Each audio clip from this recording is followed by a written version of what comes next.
like the boughs of a tree. Their great trunks ran like pillars down each side. In the middle, there was a wood fire blazing. Upon the three pillars, torches with lights of gold and silver were burning steadily. The elves sat around the fire upon the grass or upon the sawn rings of old trunks. Some went to and fro, bearing cups and pouring drink. Others brought food and heaped plates and dishes.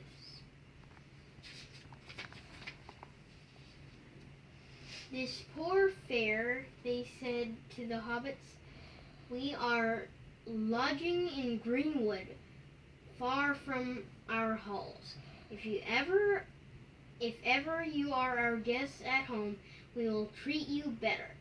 It seems to me good enough for a birthday party, said Frodo.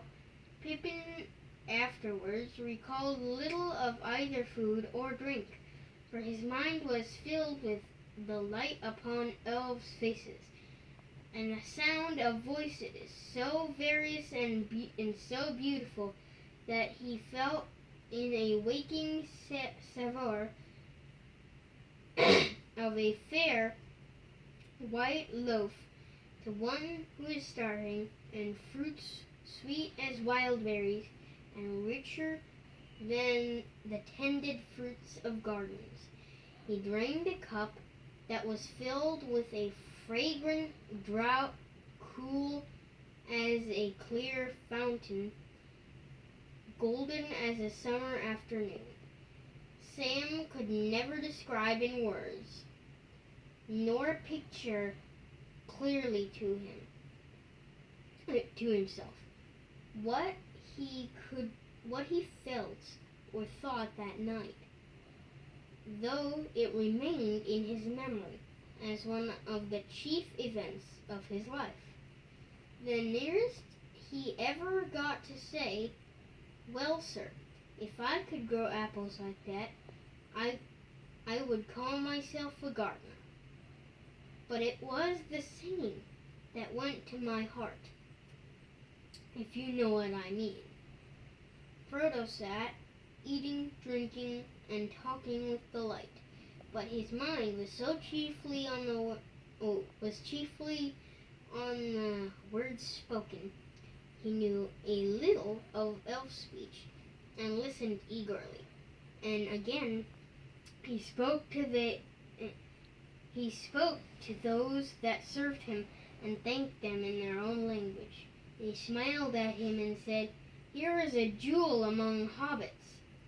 After a while, Pippin fell fast asleep, and was lifted up and borne away to a bower under the trees. There he was laid upon a soft bed, and slept the rest of the night away. Sam refused to leave his master.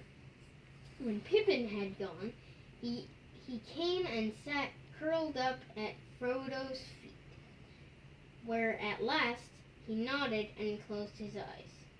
Frodo remained long awake, talking with Gildor. They spoke of many things, old and new. Frodo questions Gildor much about happenings in the wide world outside the Shire. The tidings were mostly sad and ominous, of gathering darkness, the wars of men, and the flight of the elves. At last Frodo asked the question that was nearest to his heart. "Tell me, Gildor, have you ever seen Bilbo since he left us?" Gildor smiled. "Yes," he answered, "twice. He said farewell to us on this very spot, but I saw him once again far from here." He would say no more about Bilbo, and Frodo fell silent.